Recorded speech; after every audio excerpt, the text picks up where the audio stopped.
his calmness on the sidelines. He kept the calm within the storm out there.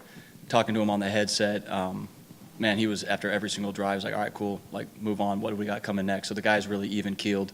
His decision-making is really good.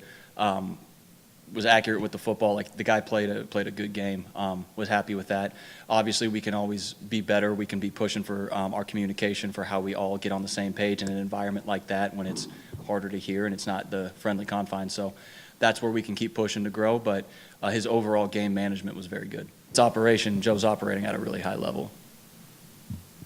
No. Go back on the road for a couple weeks, but when you look at, the past three big games y'all have played on the road, it's tougher to operate on the road than it is at home usually, but the offensive numbers look way down in those games. Is there something about the communication, the efficiency, just what's gone into some of those issues that I'm sure y'all want to correct moving forward? Yeah, it's the same answer.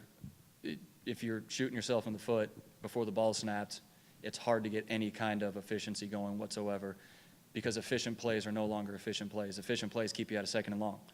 Well, you have an efficient play on 1st and 15, that's 5 yards, you're still in 2nd and long. So you're playing from behind the chains right from the jump. It's hard to get yourself out of that. Now, what we have to do as a staff and the players on the field is, when that happens, everyone settle down. That doesn't mean it has to happen on the next drive. And if it happens on 2 drives, it doesn't have to happen on the 3rd drive. Reset, settle down, fall into the game, and we know how to do this. We know how to operate. And you saw it Saturday night in the second half.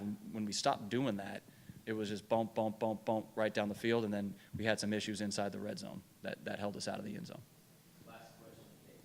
You mentioned how the wide receiver group is coming together as a unit, but they're not quite there yet. What are some of the moments of greatness you've seen in these first 3 games that make you confident that by the end of the season, they're going to be at the same level as the 2022 seasons were? Yeah, I think they're a group of guys that works really hard. They're intelligent, they're athletic, and they want it really bad. So I have no concern that we're going to operate at a high level in the passing game. They've done a bunch of really good stuff. Like, you watch in practice, like, those guys are flying around the field. It's a really good thing to see. That's why, as a staff, like, there's never been, all right, what do we do about, like, no, like, it's coming along. We're getting there. We need to get there faster. That's on us. But I have no doubt in my mind that this is going to come together at a high level. Thank you, Coach. Thank you.